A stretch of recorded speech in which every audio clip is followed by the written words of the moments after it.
This podcast is part of the Planet Broadcasting Network. Visit planetbcasting.com for more podcasts from our great mates. Mason, you may love wearing garbage clothes. You may enjoy that on a daily basis, but quite frankly, you could do better. You've started out attacking me. I have. And you know what? That's fair. I've spent many weeks attacking you for no reason. And turnabout is fair play, as we know. But if you love great clothes, Mason, I do. Mack Weldon believes in smart design, premium fabrics, and simple shopping. You've been to the website. It's pretty good, isn't it? It's real easy. You can use it on your phone. Yeah. You could use it on a tablet. You can use it on a laptop computer. Any of these things are fine. You can use it on a friendly robot that has a bloody screen in its tum-tum. Correct. Beep, boop, boop, boop. It can buy some shirts for you, but it'll never know true love. Doesn't understand it. No. It's a robot.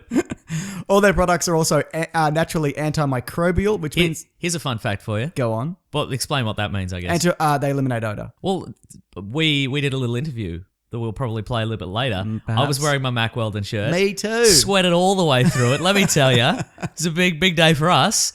Gave it a sniff later. Fresh as a daisy. Couldn't smell a thing. Couldn't smell a thing. And we both wore Mack Weldon shirts. That's right. Fantastic. Yeah. They want you to be comfortable also. If you don't like your first pair, you can keep it and they will still refund you, Mason. No questions asked. Nice. If you want to sweat through one in an interview and then send right. it back in a sealed plastic bag. sweat through it at a bloody job interview. That's right. They'll love it. That doesn't matter at all. Also, they do underwear, socks, shirts that look good. They perform well. It's good for working out, going to work, going on dates, just everyday life. I like their t-shirts. Mm-hmm. I have a preference for them and their underwear and their socks. And I also have a hoodie. You have a hoodie? Your wife was wearing it earlier? Bloody stole your hoodie? Yeah, she's wearing it. God damn it. Yeah. All right. Excuse me for a second. If you go to mackweldon.com and enter promo code PLANET, you can get 20% off any purchase, which is quite a lot of percentages. Mm-hmm. It's almost the largest percentage. Yeah.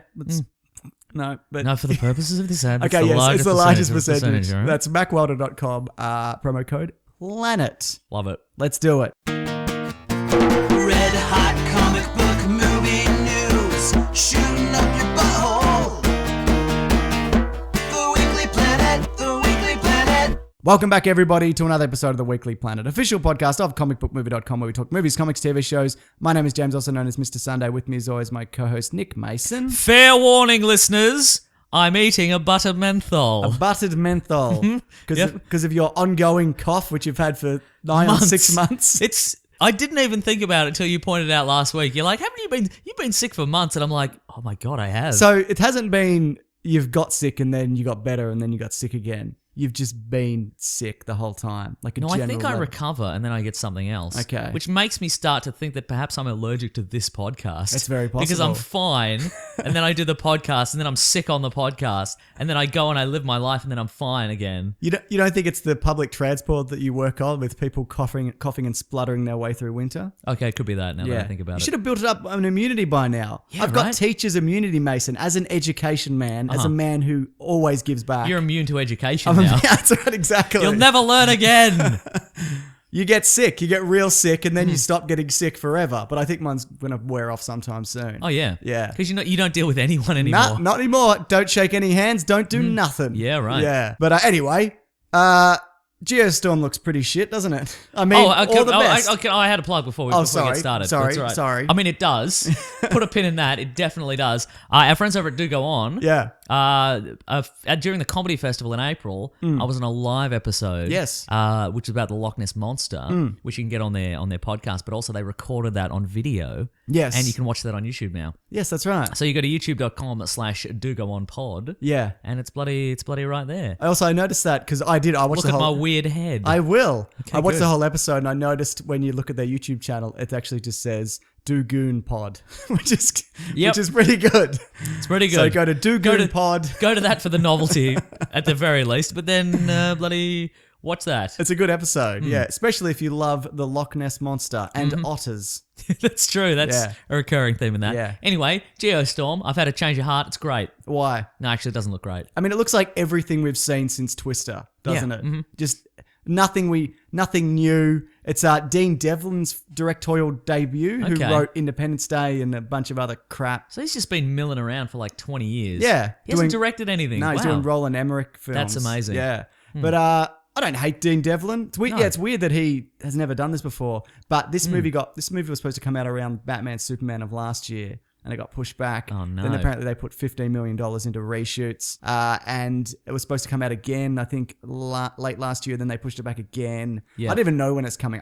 This year at some point. Well, you can tell that it's a product of a bygone era because it's got Gerard Butler. it's got Gerard Butler in it. He's not a bygone man yet, is he? No. What was the last thing he punched?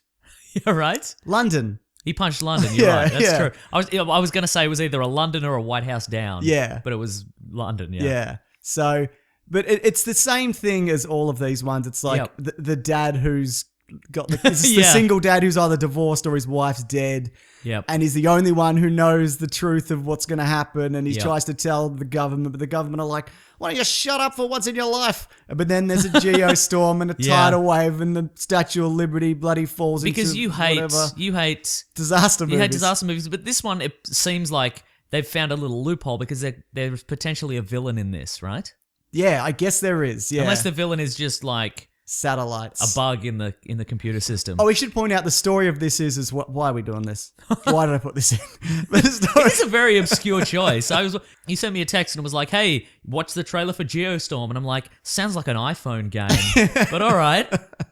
but I get a lot of offers for iPhone games, like freemium iPhone games, to be like War of Battles of Tanks or whatever. They're like, we'll give you like it's quite a lot of money. I'm like, can't do it. Nah, do it. I probably You could appear in an ad with like Pamela Anderson or something, or Arnold Yeah. Schwarzenegger. That's true. And I don't even hate those games. Like I've used them before, but I'd have to play it for a long period of time. And the last one I got was, you have to talk about this for 2 minutes. And I'm like, not on your fucking life. Which doesn't sound like a long time until you have to actually do it. Yeah. And also, I only really kind of talk about stuff that I actually back. Yeah, You know right. what I mean? Exactly. I don't know, whatever.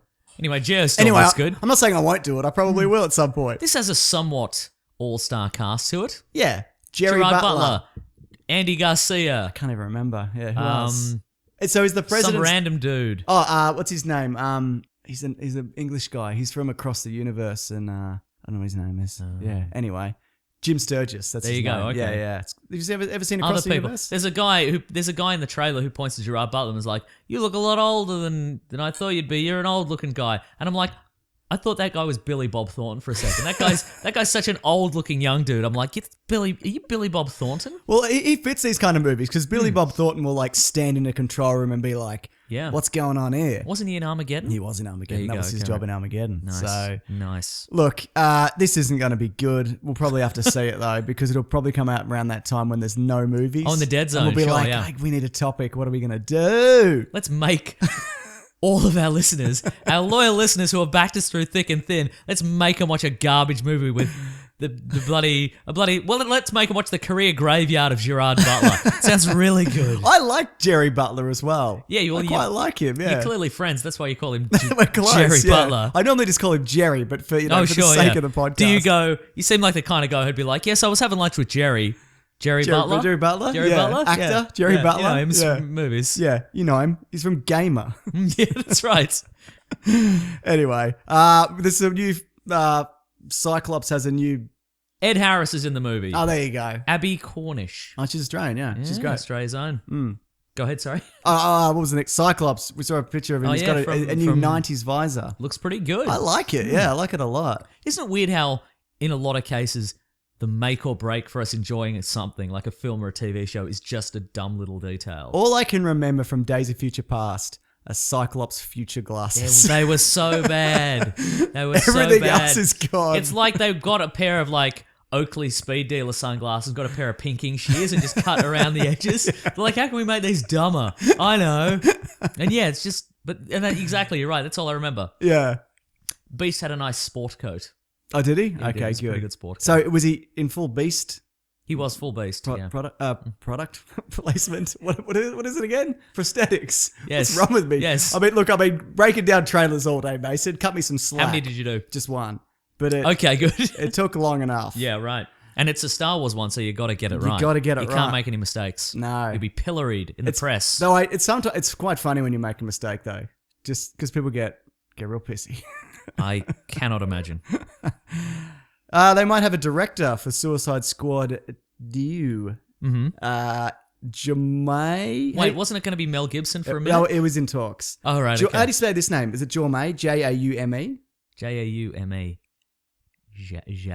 Jaume. Dugon. I'm gonna Dugoon. I'm gonna look it up on Google. Yeah, that's fine. You can do that.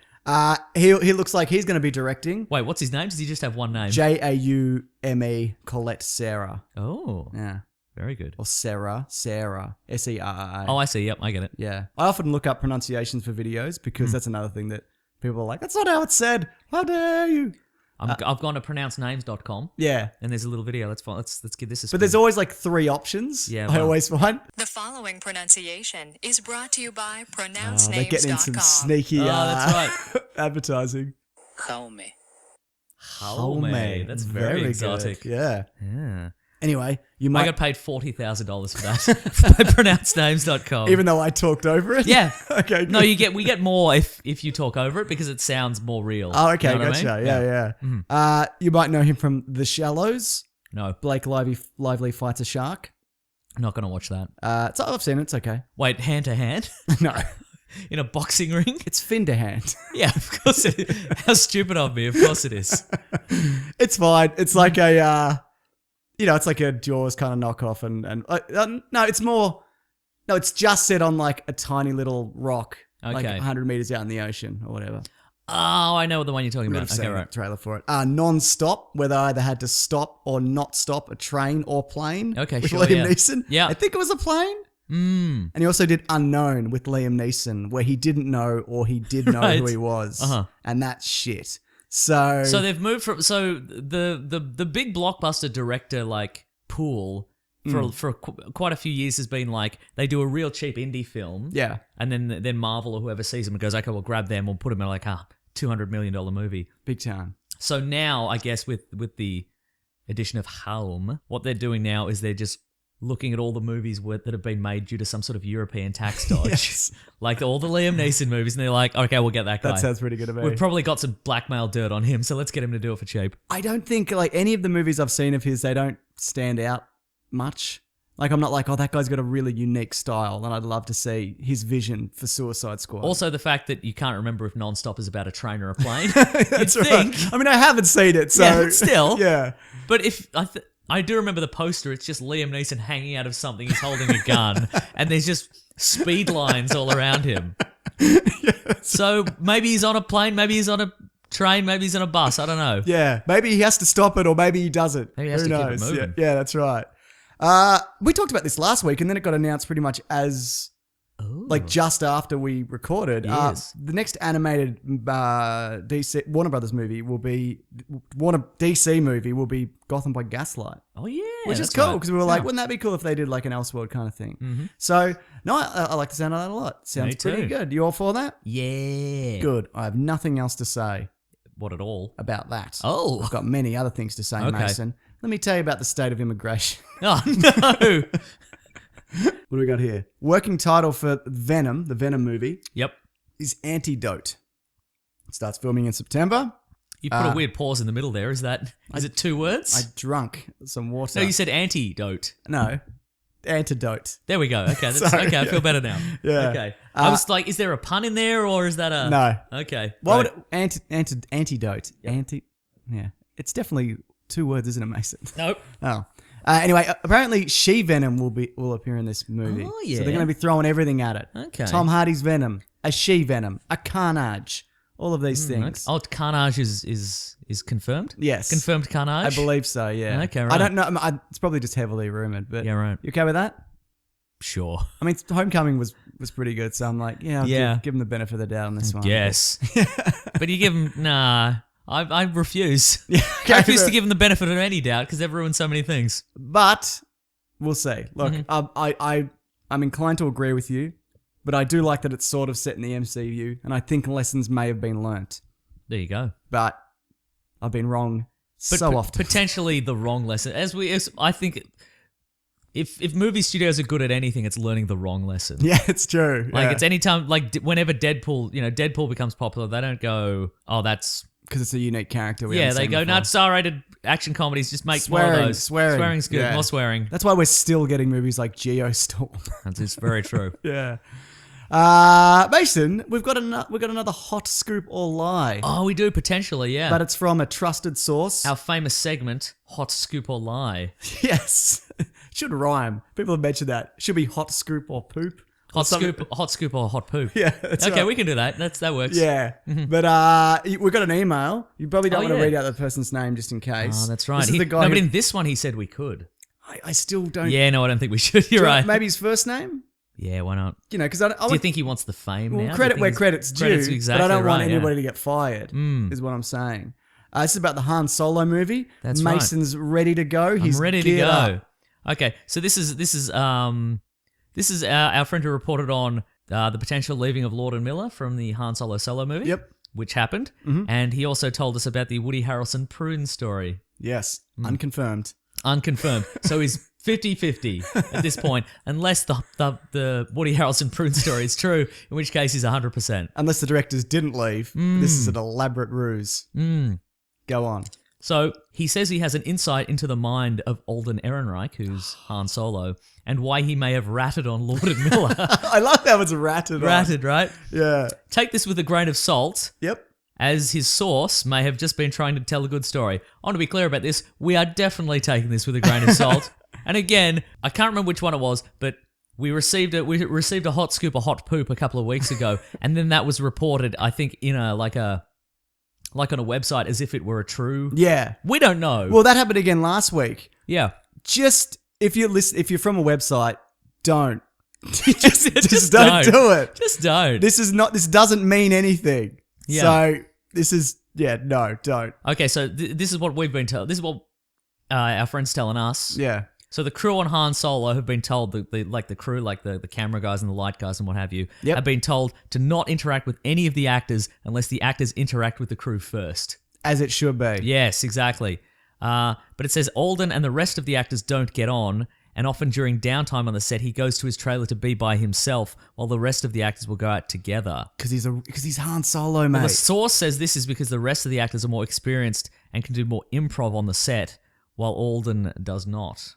Brutal. It's brutal. Exactly. Look, right. even if that's true, right? Oh, you got more, don't you? No, so that'll do it. Okay. But even if that's true, Yes. I can understand why when you go into a project thinking, we're going to do the script, Yep. I'm not an improviser, I'm an actor. Right, And he's that's a why good, they hired him, yeah. and he's a good actor as well. I can understand why you He's would the be- guy from The Thing. He's the guy from the one The that I Thing. like. Non-stop. Not non-stop. No, the other one. The Coen Brothers one. Yes. Yeah.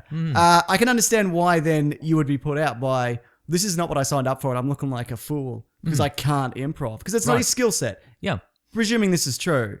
sure. But, so I don't know. What do you reckon? He's a rat. Is that what you said? I don't know, but that's the thing. I doubt he would have wanted anybody to get fired. If this is, again, true. Yeah, right. Yeah. It also does seem a little bit like his character arc in that Coen Brothers movie as well. Oh, really? Now that I think about it, so I don't know. Also, this one imitates is Star more Wars. like an evaluation of somebody's character. I don't think I'm comfortable doing Well, that. that's exactly right. Exactly. We don't know him. I've never seen him in an interview. I don't know anything about him. So there's also reference to an Instagram post I think he's as well. no rat. You think he's no rat? I don't think he's a rat. I can look. Yeah. Maybe he expressed some concerns, but I'm sure that happens all the time. Yeah, right. You know what I mean? But he didn't pull the trigger. Even if he did, he didn't fire anybody. You know. And if he did pull the trigger and fire anybody, he's got that loosey goosey Han Solo. He grip. bloody shot first, mate. That's right. Ah. Very good. Han Solo. They mentioned an Instagram post as well on Woody Harrelson's Instagram, and I just looked it up. It's it's Woody Harrelson and Jennifer Lawrence and a couple of others who I don't recognize. I should, but one of them was wearing big glasses, and they're like, "Hey," and he's like standing separately. Oh, I see. Right. Because he's Han Solo, Yeah, Mason. that's exactly right. He's a cool loner. That's right. Anyway, Doesn't get along well with others unless he does. that's very true. All right, Mason. Now seems like the perfect opportunity. As you mentioned up top, we got. Oh wait, I have some more news. Oh, Well, not necessarily. Did you? I just wrote these things down because I thought they were fun. I'm ready. Daniel Craig's back on as Bond. is he? Yeah. Is that apparently. official? That's official. No, is it? Probably.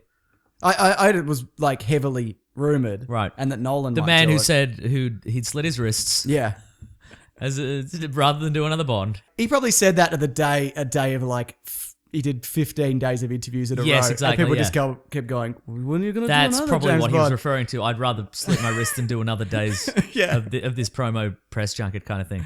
Yeah. Also, the Kong Skull Island YouTube channel put up a video Yeah. that basically it's like a timeline of Monarch, which was the company that Okay. into like bloody Like in this new universe, not like in general, not like from all the old films or whatever. no, so the new universe. Yeah. And it's basically the timeline of all their investigations. Universe. The new universe. Yeah. And basically it pretty much confirms if you watch it, like they mention like a cocoon and they mention like a 3-headed creature and they mention like a serpent. So like the Godzilla King of the Monsters lineup is apparently Mothra, Rodan, and Ghidorah. Very Little good. hot news. couple of hot news. Very there. good. Well Yeah. done on bloody news this Sometimes week. I got news. Very good. Oh, final piece of news. Oh, look Not at re- this guy. Not really news. Hey, listen, you've overstepped No. yourself. I'm straight up outside my lane. This isn't like entertainment news. Yeah. But Siobhan over at Serious Issues, Yeah. the baby. Oh, she did have the She had baby. a Boy or I mean, girl? not a boy, not on air, No. which is bad for content. That's bad for podcasting. It's very quite bad frankly. for podcasting. It set us all back. That's right.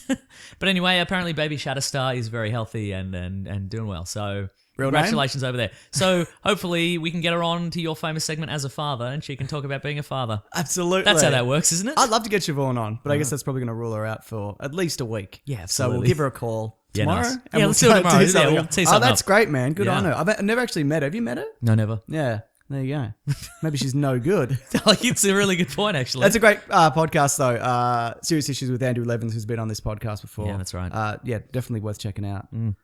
Anyway, yeah, so early this week, for some reason, we were allowed to talk to Edgar Wright, which was bizarre in Yep. so many ways. But it was great. It was really nice. He was really sick as well. Yeah. And I don't know where he is in his tour, but he's been doing this for at least a month, going around the world, kind of promoting the film. And like it's non-stop. Like the movie. Like the movie. Like the train or the plane. The plane, it's non-stop. But in the sense that we were ushered up to a hotel Yeah. on like the 31st floor. And then we were ushered to to a place to wait. Yep. And then we're ushered to a door. Because we've not done anything like this before. No. And we're ushered to a door and then they open the door and the previous interviewer leaves, and as they're leaving, we sort of get smushed in through the other side. Like, so it's literally like he has no time. Like, as soon as we finished the interview, he clearly was like, okay, as soon as these guys leave, another interview is going to come in, and he really needed to go to the toilet. He's like, I gotta go to the loo, guys. I'm sorry, I gotta go. Yeah. So he zipped up because he had like 2 seconds, so we didn't get a photo. No, it's fine, but that's yeah. fine, you know. Yeah. It's I mean, it's a bit rude. it's very rude. No, but he was like, he was great. So I guess Very I'll generous, just yeah. edit this in here. We start off talking about jumpers. If Oh, you cool. remember Oh, yeah, that's right. correctly, Yeah, I remember That's where it now. goes. When that film came out, Jumper. Oh, sure, I yeah. laugh every time because it said Doug Liman's Jumper.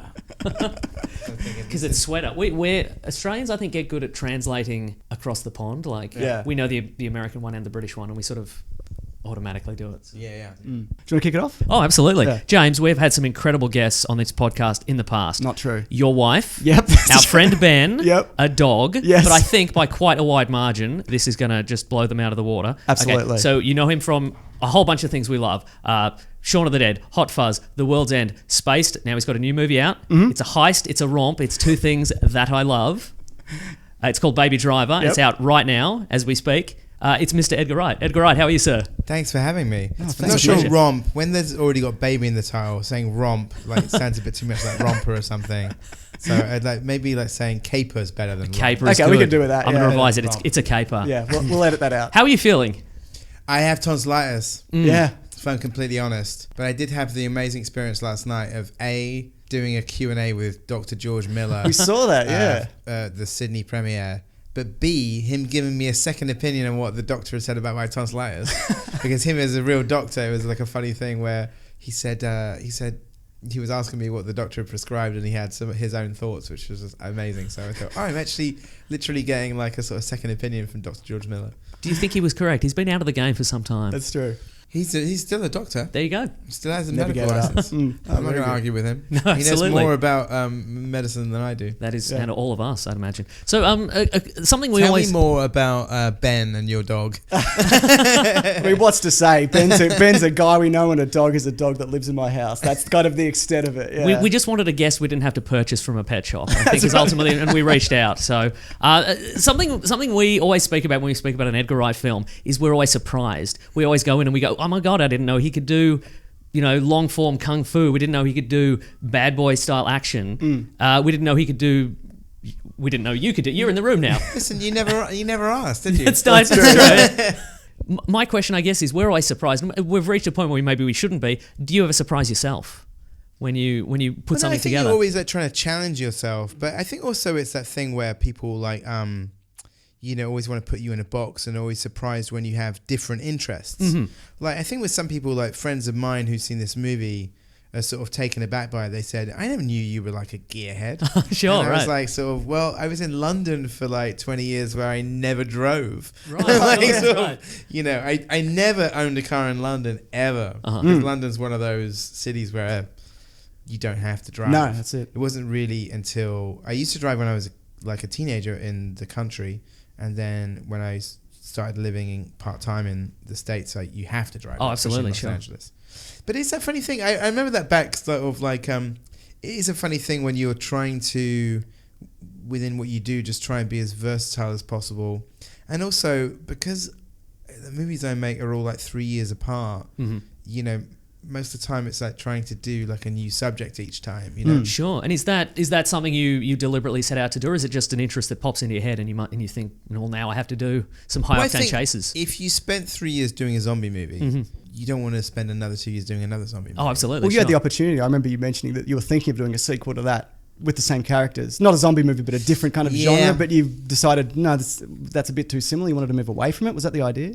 I think it was that thing that when it seemed like a fun idea at the time, we had this crazy idea of doing a sequel to Shaun of the Dead where it was like a Dice Man thing whereby it started the same and then like the problem was different, and it was like started exactly the same, but then it kind of had a different problem and then became a different movie. But it was one of those sort of pie in the sky ideas that sort of cooler to think about than actually do. Oh, Right, sure, right. yeah. Uh-huh. And then when it came to it, it's like, would we do that, or would you want to do something completely Yeah. Do different? you want to It's do like, of course, Midsummer Murders with... Michael Bay's Midsummer? Yeah, Murders. exactly, yeah. What really blew me away about this in particular is how you go from not really doing something like car chases to this extent and then teaching yourself how to do it, but not just kind of standard. It's some next level car chases. People are calling it some of the best stuff, they've seen in like 20 odd years. How is it that you even teach yourself to do something like that? Is it about who you surround yourself with? What's the starting point? Yeah, I mean, partly, it's also the sort of the idea that I had in my head of how I wanted to do it and what I wanted to see.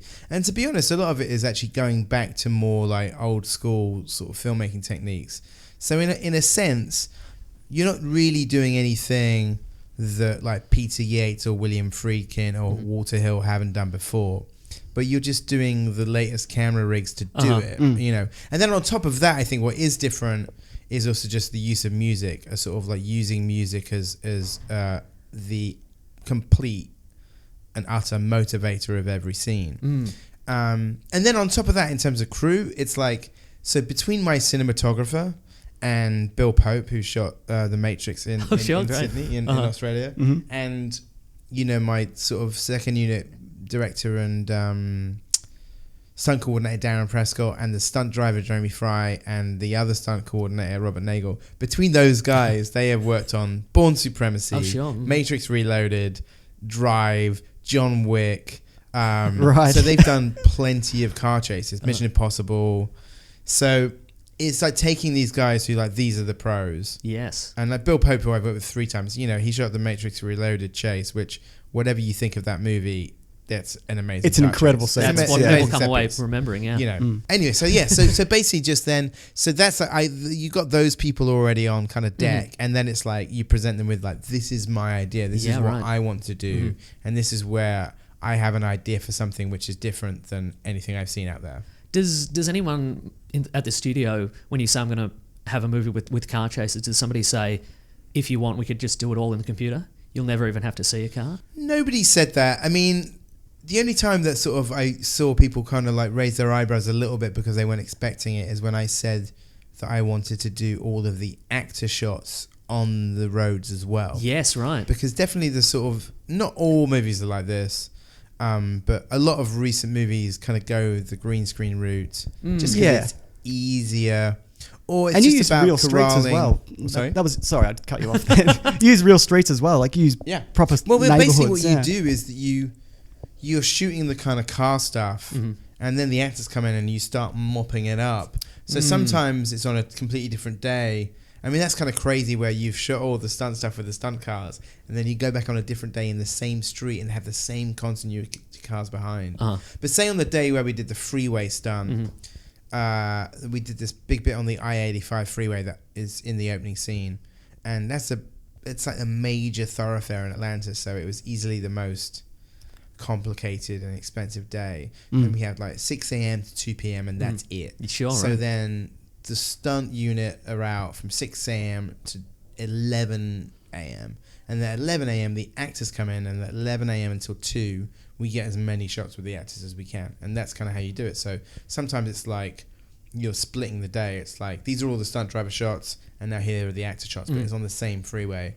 So it's then the thing is that it makes it easier for the actors and stuff. I think it's something that, like, for any of the actors, especially like a young actor like Ansel, to make it a really experiential experience, that doesn't make sense. That works. To make it like a sort of like a vivid experience for him, then he is reacting like for real at what's happening. It's absolutely. like, I'm driving, I'm pulling a 180 onto the freeway, and I'm chasing after these cars, and it's really happening. I noticed you used a lot of color in this as well to highlight where people are and where certain cars are. That was obviously a conscious decision, right? Yeah, To keep I've track always of done that things? in all my movies, actually, with costumes, and it was no different with the cars, is I'm a big fan.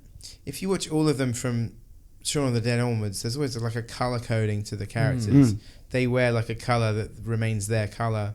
And that to me is just, I feel like it's a good way of just tracking the action. Same goes with the cars as well. Because I don't know if you notice in like, I find sometimes in some movies, not mentioning any names, The Transporter, Jason Bourne.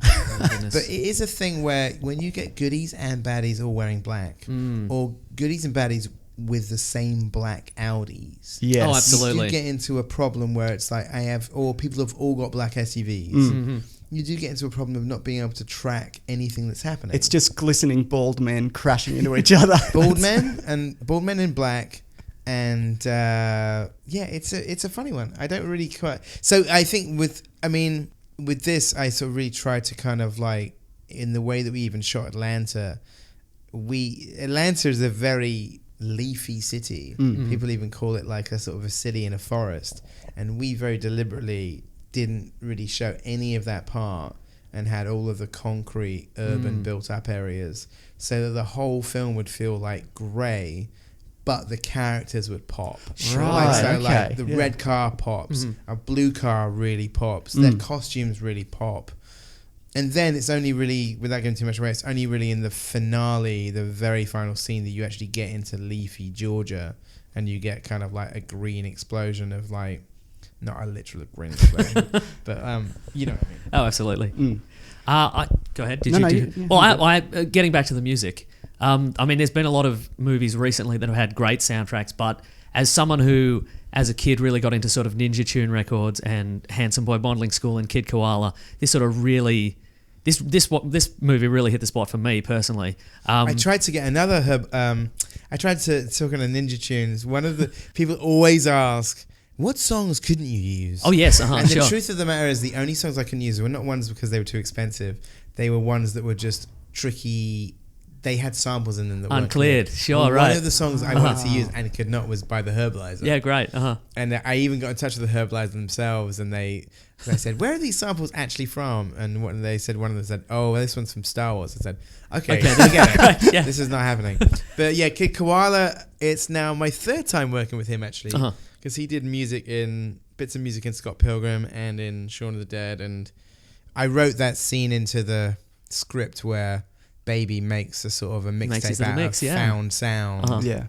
And I know exactly the person who can do this. That's absolutely right. So did you Did you come because I guess you're a music fan just as much as a movie fan? Did you come from this world of like Ninja Tune and then finding the samples that came from that, like the old the Bongo Band and Kashmir and all these old tracks, or is it somewhere in the middle? A bit of both. I think sort of like through some of those artists, just like I guess there's some of the songs in there are like the original rare grooves that are featured in tracks. That's right. Later by everybody from De La Soul to Dr. Dre to David Holmes, to House of Pain. Sure, yeah. So like so there's lots of things that I sort of wanted to keep wrong-footing the audience where they think, yes, that's right. This is the next episode. Oh no, it's not. This is David McCallum. There's Ilya Kuryakin from Man from U.N.C.L.E. fame. There's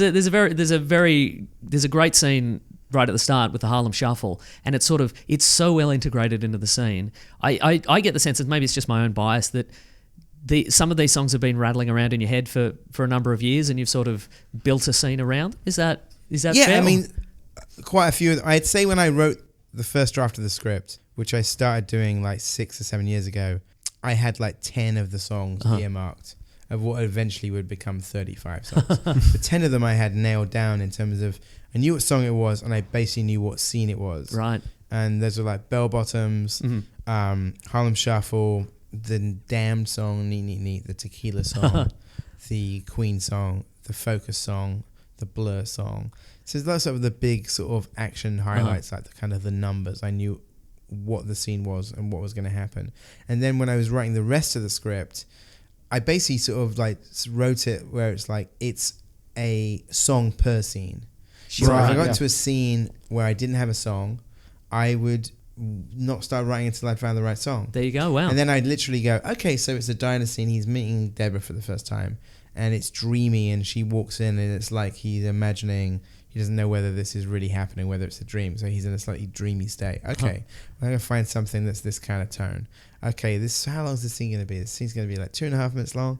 Okay, let me look at my songs that are between 2 and 2.5 minutes. Incredible. So I'd find something that was the right duration. So what I wouldn't do is think, oh, this track's 5 minutes long, but the scene's only 2.5 minutes, so I just cut it. Yeah, right. Like, find the song that's the right length, and then write the scene to that song, which is exactly then it's like, this Beach Boys instrumental is perfect. I love it. How is that writing? Because you do a lot of collaborative writing, or you have done. How is it when you're writing something by yourself and you don't have somebody to bounce off? Is that more It's difficult? Is definitely there doubt? Yeah. Definitely a more solitary experience. And I think sort of, without a co-writer in the room, when you've written a scene, you're always looking for somebody to kind of like validation all the time. Sure, yeah. Whether it's like a sort of a girlfriend or, an agent or your producer or somebody walking past saying, hey, were you with this? So it's funny. Like my girlfriend at the time when I wrote the first draft, I think she would read literally like, it was like, will you read what I did today? So she had read the script in tiny increments, like one scene at a time.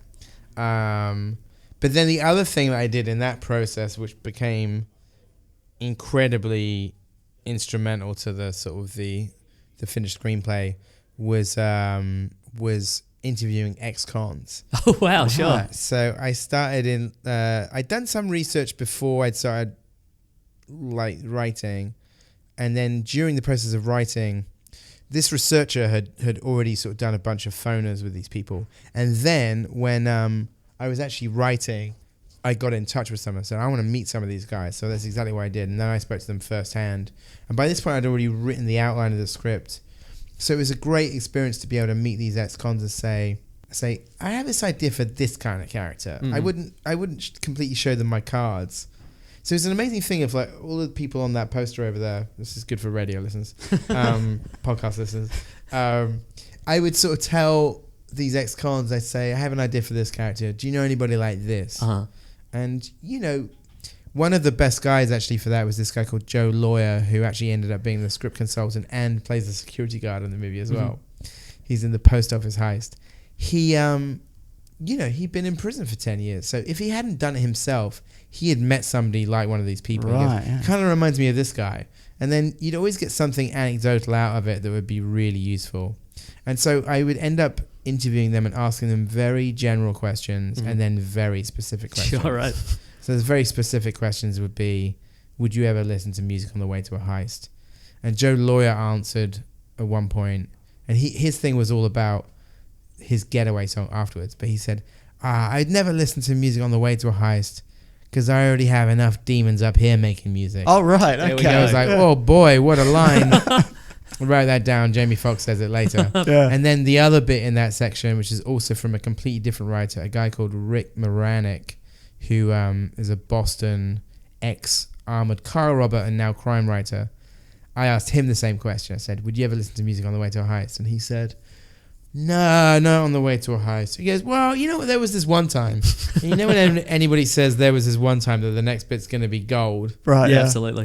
And he said that we're on our way to a job and the radio is on and the radio is playing Knocking on Heaven's Door by Guns N' Roses. And one of the guys in the back starts flipping out and saying, this song is bad luck. And this is a bad omen and this is a jinx. And we should not do this job because we just got hexed. So that just, so I thought, that's amazing. Incredible. And then that became a whole thing about hex songs. And then just the final thing on this is that Jamie Foxx read that bit and he says, my hex song is Hotel California by the Eagles. And I said, why is that? And he said, well, when I was growing up and playing a lot of pool in Dallas, anytime Hotel California would come on the stereo, I start losing. So Hotel California is unlucky. That's my hex song. So then I wrote that into the script. When we did a read-through, I wrote that into the script without telling Jamie, and then he came upon it and he laughed. So that's Jamie Foxx's hex song. So if you see Jamie Foxx playing pool, please don't play Hotel California by the Eagles on the jukebox. Thank you so much for this. We really Unless appreciate you're competing against him, You want and to then shark definitely out. do that. Yeah. Love it. We really appreciate it. Good luck. Well done with this. Good luck with your next project, whether Thank it's Baby you. Driver 2 or whatever you got going on. I appreciate it. Absolute cheers. pleasure. Thank you so much. Hope you enjoyed that interview. Yeah. We did, because we were there. How'd you feel doing that? Nervous. Yeah, me too. It's not really our thing. But it was super nice, though. It was super nice. Yeah. I mean, and speaking of, because again, he did have tonsillitis. Yeah. And our assumption was that at any given moment, they were going to cancel on us. And the fact that he was very sick and still didn't cancel on us, Yeah. very appreciative. And we were thinking, if anybody out there did like that little interview, hopefully at some point we might do some other interviews, or we might want to talk to Edgar Wright again next time he's in town. Yeah. If you wanted if you're on the Twitters, if you want to at Edgar Wright and let him know and just say thanks. If you want to just say thanks for having these couple of bloody boys. And maybe at us in and at the Weekly Planet, which is the Raw Collings run That'd be nice. thing. Yeah, so that might... I don't know, because I still feel like people are like, who are you? What's this? Well, there were some student newspapers there, I think, as There well. was like student radio, and there was like a couple of like, yeah. Yeah. My one regret, though, Mm-hmm. when we got in, he fist bumped because he was sick. He was like, Didn't want a handshake, yeah. And then as he got up to leave, I went to fist bump and he went to handshake, and I went, oh no! And then you got a fist I bump, you got could a have got a fist bump. I handshake. know. I get the sense. I blew it. I get the sense potentially also his management worded him up that I was sick. And Did you tell him you were sick? No, but look at me. I'm a wreck. But I think they were like, hang on, one of them's sick, so don't shake their hands. Just quietly. You know. Mason, D23 is upon us, both of us. Yes. It's been upon us. Yes. Actually, it's still happening. It's still on us right Oh, now. jeez. We're- Well, now I'm feeling the pressure. Because now I have to woo everything. I was going to give you some critical commentary. No, Oh, jeez, all right. you're in it. Wait, am I allowed to woo Disney stuff? Maybe I shouldn't. Well, it depends. You have some things you like and some things you don't. You don't care for animation. You don't care for Pixar. I wouldn't say I don't. You don't care for Disney's Because diversity. there's Incredibles 2 news, right? There is Incredibles 2 news. Woo! That was I'm really- back on board. That was so loud. Yeah. You can fix that in post, right? Yeah, probably. Actually, can Okay. you move that back just a fraction? Yeah. Just in general? What about that? I'm just trying to adjust. Yeah, that's better. Nice. I'm just trying to adjust these because we're new pop filters. You know that it's a different world. You wanted to impress Edgar Wright, so you got new pop filters. Well, I needed them because it would have sounded real tinny without the. and I'm Yeah, like, yeah, I true. Don't have, so I got little. No, I get it. You know it. No, I see it, yeah. Yeah. All right. What do we got here? I'm going to go through some live action Disney stuff that's coming up. Okay. I know you're a big fan of all of it. That's why I've lumped it all together and we can breeze through it. Okay, good. Cool with that? Yep. The Lion King. What if I just went, you say everything and I just go, yawn as you talk? There's a very good chance you'll be yawning through this. Okay. The Lion King live action, only footage they showed, the trailer's a while off. Jon Favreau's doing it. He did the Jungle Book. He also Okay. did Iron Man. He also did Zathura. I know what he did. That's right. He was in Swingers. He was in and Swingers Made. and Made. He was so money, but he didn't. He wasn't sure that he was. But then he was money, baby. Turns out that he was. He was so money, baby. So he came out and they showed. I don't know if you remember the opening of The Lion King. Sun comes up. Hey, yeah, I know that bit. That's not it at all. Okay. But yeah. along Once those again, I lines- haven't seen The Lion How King. have you not? Doesn't matter. Unbelievable. So basically, the start of I the was Lion. catching frogs down the swimming hole. I can't believe I have to explain the start of The Lion King because this is ridiculous because everybody's seen it except you. So just Tables know have turned. What's the plot of The Lion King, you son of a bitch? that it's Macbeth or Okay. Hamlet. I can't remember. It's one of those. What do we got here? So it opens, right? All the animals converge on Pride Rock. Okay. Because Simba is getting anointed as the new king to be. Hey, Yes. yeah. It's the Lion King. Yeah, good. Okay, Everybody gather round. You remember it, right? Yeah. Yeah. So they did that, but it was all with CGI animals. Oh, I thought you were going to say it was with all the actors. Imagine that. And whoever's playing the bloody the baboon, is it a baboon? It's a baboon, yeah. Has to lift the actor playing Simba, the full-grown adult actor It's plays. like Donald Glover. is Very playing good. Simba.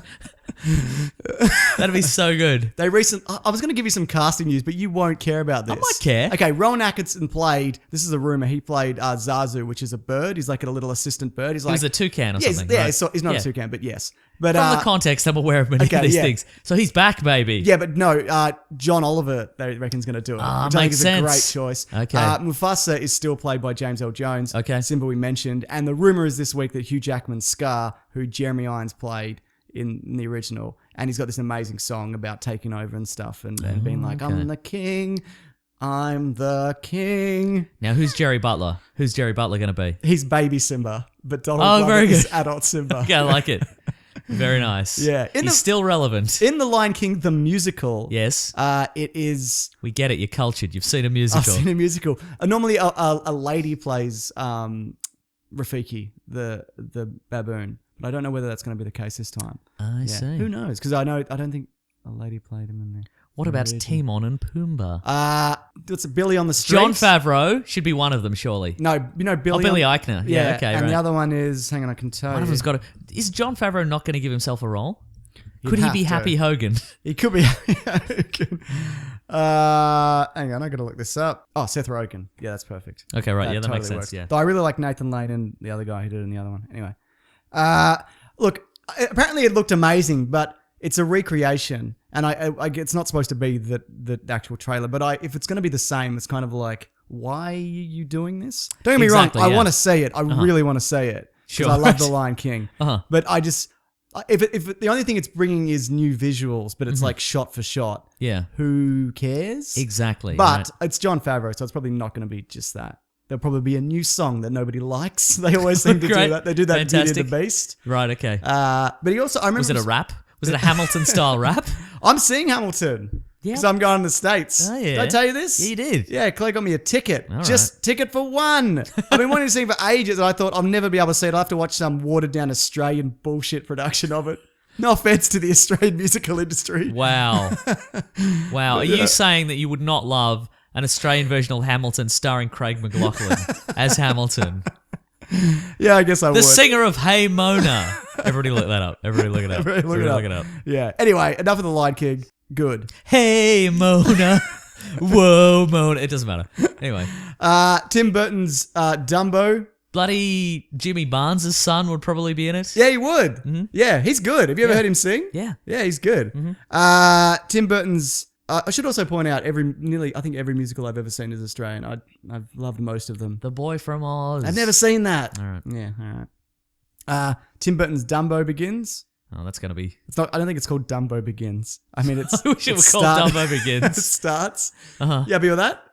Tim Burton, so he's taking a character, and it's unlike anything else before because he's taking a character who's a little bit odd, doesn't quite fit in with Oh yeah. the herd Yeah. of elephants, if that's the correct word. And you got to find yourself, but by doing what's unique to you. In which case, big flippity flappity. He's dark and he's mysterious. He's Tim Burton. He's Tim Burton. None of me wants to see any of this. Not a single shred of me. Is it going to be live action? Yes. Why do they keep giving him live action Disney movies? And it's just picture I mean, you think he's a done real one. elephant Yeah. flying, but don't think of Operation Dumbo Drop because that's a different thing. That was more of a slow fall. That was a fall more than a a fly. controlled fall. Like, how do you do a? How do you create, do? How do you create? Because it has to look like a real elephant. Well, he's holding the magic feather. That's how he does it. So you got to suspend disbelief, Mason. But how's he gonna? It doesn't. Ugh. I don't know. How's he gonna? I don't know. Like, how's he Emote? gonna express anything? Well, if he what looks are they like a going to real do? elephant? What are they going to do for the Lion King? That's a It's the good same point. thing. You're right. You're Yeah. absolutely right. Yeah, mate. I know. I guess. Yeah, but like Caesar, for example, Yep. is a monkey or an That's ape true. Yeah, or a you're right. chimpanzee or a baboon. I don't know. Maybe it's I just don't have any faith in Tim Burton. Yeah, that's Probably probably, it, right? it. Yeah. Yeah. If I said to you that literally anybody else was doing it, would you have been more impressed? What role is he going to give to his wife? Are they Yeah, still a no, couple? they're not together. Okay. So yeah, Okay. Then his muse, who looks exactly like her. Eva Grade. I don't know. I don't know What that- role is Eva Green going to have I in don't this? know. Yeah. I have no idea. What Probably about this? a raven. I would guess. a Yeah, raven. probably. Yeah. Yeah. But there's a lot of real like caricatures of races in that movie. I don't know if you remember it. No. The crows. No. You don't remember? And there's that weird scene where Dumbo gets drunk and it's just a nightmare. Oh, you found my iPad. I was going to say, you've just got there's just an iPad down the back of this couch. This episode's been real loose. You're just using it to like cover up a hole in the wall. You just nailed it in. It doesn't matter. Yeah, the picture on the screen is just of a fresh coat of paint on that wall. Great. Look, again, I think Dumbo was the one that I saw as a kid and I was like, never again. Yeah, so I'm not I've a blocked fan. some of it out. I've never been a fan. The other thing that they showed a little bit of was Mary Poppins. You a fan of Mary Poppins? Who's the new Mary Poppins? Is it Eva Green? Emily It could Blunt. be Eva Green. Emma Blunt, that's a good choice. Yeah, I think it's a good okay. choice. I'm sure we've mentioned it many times in the Actually, podcast. speaking of musicals, I saw Mary Poppins and it was great in Melbourne. There's a bit where the Dick Van Dyke character does a dance across, like he walks across the thing. There's a bit where Mary Poppins flies over the stage with a machine gun. It deviates slightly from Oh, sure, absolutely, yeah. it was a Tommy gun in the original. Nice. But no, it was really good. And it's also close to the book, but they weren't able to do Mary Poppins movies for years because I can't remember the name, the woman who wrote it. There's that movie about it with Tom Hanks. Oh, yeah. She hated it. She was like, you took this and you ruined it. So no really? more Mary Poppins. Wow. Because she was always against it. So she's dead. So thank God. Yeah, good. Now we get more Mary Poppins. But Nice. I'm not a huge Mary Poppins fan, or I wasn't as a kid, but I really did like the musical. So I'm like, yeah, sure. Did you love the cheeky reference in Guardians of the Galaxy too? Yes, I did. Me too. Well, if you go to the Mary Poppins motion poster, like anywhere Yes. you see it on any website or it'd be on YouTube, every comment is like, Yondu. This is a Right, Yondu. right, yeah. Yeah. Uh-huh. So there you go. This last one, it blows my mind. Here's a question for you. Yeah. Are any of these D23 announcements, aside from Star Wars, are any of them original? Avengers Infinity War? As None. in, like, it wasn't based on a prior property at all. Yes. There was Is Disney producing anything that's original this year? Coco. There's probably more than that. It's a Pixar movie. Okay, right. Yeah. I'm Fair sure enough. there is, because I haven't listed everything here. Okay, sure. Okay. What do we got here? Guy Ritchie's Aladdin. So All right. And they haven't cast an Aladdin they yet. have now. Oh, they have now. Okay. Well, the rumor was that they can't do it. They haven't been able to find somebody. Okay, right. But they did. His name's Mena Massoud. I don't know who he is. He looks like Aladdin. They didn't get Jake Gyllenhaal. Kudos. Because I thought they might have. Terrific. Naomi Scott is Jasmine, who you might know as the Pink Ranger from Power Rangers. Oh, yep. Okay. And Will Smith is the genie, probably a rapping genie. we People can only floated hope. this on Twitter to us, and I don't have it in front of me. Is he going to do the soundtrack? Are we going to get some fresh Will Smith You would hope raps? so, right? He'd have to, right? Yeah. Yeah. Do you think he'd write them, though, or do you think he'd just get them? Just refresh my memory. Aladdin's a musical, right? Yeah, partly. Yeah, sure. Okay, yeah. great. Okay, good. Good. Yeah. He just can't wait to be king. I know it. Yeah, that's the one. That's the one. That's what I thought. Hey, Hey. it's Aladdin. It's Aladdin. Yeah, I know. I remember it. I know. But no, it's everything about this sounds great except the Guy Ritchie thing. I didn't see King Arthur. I don't know. No, neither did. But they really pushed that. Every time I went to see a movie in the last 6 months, there was a King Arthur tray. And then I guess it just came and went. I guess it did. Yeah. We had a screening. I don't think, maybe I didn't tell you about it. I thought, did I? I don't know. I don't think but so. again, Maybe. like if Will Smith is going to bring back Will Will Smith Smith raps. raps the plot of the film at the end. Yes. Why this has got to be it? Surely. Yeah, this is Why your would he chance. not rap the classic tale of Aladdin? Yeah, that's right. Plucky young youth on a carpet or whatever. That's right. Whatever the plot of the movie is, he got some wishes. It's a good movie, and he man. wishes for a carpet or something. It's good. I haven't seen it in a while. The first, it's good. Good songs. Robin Williams is great. And look, you can't replicate it. So instead of being like, we'll get Jim Carrey, they've gone a different direction, Okay, which good. is smart. Other people have said get Lin-Manuel Miranda The to Hamilton do guy. it, which I think also would have been a really good choice. But he hasn't done a lot of live action stuff, so maybe Right, that's why. sure. Also, he's not a household name. You know what I mean? Like people know him and he's well respected. And he also did the music to Moana, which is great. But anyway, that's all the live action stuff, Mason. Nice. Now for the animated stuff. Great. Okay. Wreck-It Ralph breaks the internet. Showed a bit of With that. his butt? Yes. He's Okay. big old. Have you seen Wreck-It Ralph? No. It's fun. Okay. Do you see the... I trust your opinion. Okay, good. As far as I can bloody throw it. How far could that be? How far? How's your throwing out? Well, it's a concept, more a isn't it? concept than an actual Okay. thing. So yeah. So not at all, I guess. Or really far. Yeah, one of those. Frozen 2. People have Okay. been hanging out for that. Uh-huh. Hot tip, Mason. Tangled's better than Frozen. Huh, a hot tip about Frozen. Yeah, I know Nice. that. It's my son's favorite movie is Tangled. He'll watch that all day, every day. Okay. Yeah. And I like it. I mean, I say that now. I've seen it about 50 times this year. Yeah, right. That's just it's Stockholm syndrome. No, at this I think point, it's surely. good. I think it's genuinely good. Yeah. But But if somebody would okay, here's my question. Yeah. If I find myself stopping and watching scenes. okay, but hypothetically speaking, How far could I throw it? If a representative of Disney came over tomorrow, Yeah. and they took the Tangled DVD and they snapped it in half in front of you, would you cry tears of joy? I feel you would. Well, it's digital, but I'd be like, that's my hard drive. Yeah, right. Or whatever. Or actually, it's on Netflix as well. No, I'd be like, I need that because it gets me. If there's ever like a day in the week where we're just like Claire and I are both like, we need to work. Uh-huh. Tangled goes Put Tangled on, right, Yeah, okay. yeah. And look, I'm not proud of that, Mason. I'm just not a good parent. And Coco. That's why there's an iPad. That's why there's an iPad in every room. That's right. Also, Incredibles 2 is coming mid next year. Yeah. And the interesting thing about this is it starts exactly where the last one left off. Do you remember the end of the last There was a one? mole man. The Underminer came up. The Underminer, that's right. And if I recall correctly, Mason, which I always do, Yes. well, let me tell you that much. The video game of The Incredibles also picked up there. Oh, Yeah. so this is some sort of parallel universe situation. Apparently so. Nice. So Disney Pixar video games from the mid 2010s. What do you call that decade? The tennies. The tennies. The tennies. Are no longer canon. I know you're probably not a fan of that. The tennies are also an award that David Tennant gives out every year. For people with the biggest hair and strappiest suit. Exactly, the tennies. Or the grimmest mystery murder. all of those mystery. things, yes. Okay, good. Yep. He's got so many awards. They're also announcing the new Doctor Who any time. That's right. It could happen any second so now. we'll keep abreast of Yeah. that. If Who you're do listening, you think it's going to be? I don't care. Good. You?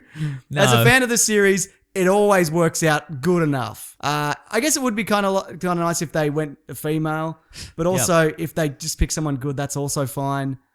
I don't care. Somebody on Facebook, I think, said their tip was that it's going to be a younger actor, like it's going to be a younger, probably a young man, because apparently they've been losing audience because the younger audience can't relate to Peter Capaldi because he's too rude. He's too rude. He's too old. He's a rude dude. Yeah, exactly. Well, But I don't know. Yeah. Do you have a preference? No, I remember you mentioned Gillian Anderson a while back, and I went, that sounds pretty good. sounds pretty good, right? yeah. But honestly, I don't care. Yeah. What do we got here? And people Maybe always the like, lady who's Miss Moneypenny in the new. oh yeah, In the new. Yeah, new she's Bonds. great. Yeah. I don't know if Naomi she's in the Harris? running. I have no idea. Yeah, I saw some names and I'm like, Here's I the don't thing: recognise literally it. everybody's in the running at this point. And whenever people are like Tom Hiddleston, he'd never do it. Right, yeah. Don't even bother. Yeah. Benedict Cumberbatch. No, You won't he do won't it. do it. You won't do it. You need someone lower than that. Yeah, right. You know what I mean? Exactly. Yeah. What else we got here? Okay, look, I did a breakdown of The Last Jedi D23. And you had a breakdown and also. I had a breakdown doing it. That's on my YouTube channel. I'll link it below. Feel free to check it out, Mason. Okay. On your own time, obviously. Okay, cool. Time is money here. All right, no, I understand. We need to get through Yeah, this. no, I get it. Yeah. Anything that you liked from it, because I'm sick of it. Well, there was a nice little send-off. Carrie Fisher had a little... Yeah. She said it was all about family. That was nice, I thought. Let me think. Mark Hamill was in it. It was, wasn't he? There was a Admiral Akbar joke towards the end there. He said it's a rap Yep. Mm-hmm. because it sounds. Yep. He has a catchphrase. That's what you would say at the end of a film shoot. You'd say that. Yes. Yeah. It's good. Didn't it? Yep. Admiral Akbar loves raps. He does, doesn't He loves he? a salad rap. Yeah, he does. What else? So we get some Daisy Ridley and what's his name? Big hair, big ears. Adam Driver. Right? He has a name. I actually really like him as an actor. They doing some training. He's fighting 2 guys at once. Yeah. She gets hit with like 3 sticks. Uh-huh. And she blocks 3 at once. Yeah, okay, could be cool. like the Knights of Ren. Could which be. would be cool. We don't know whether any of the Knights of Ren are. Could be the Three Musketeers. They're back. Yes. I'm referring to the ones from the 90s. Chris O'Donnell, Kiefer Sutherland, Oliver Platt, Platt. Charlie Sheen. Charlie I did it. Sheen. No, all.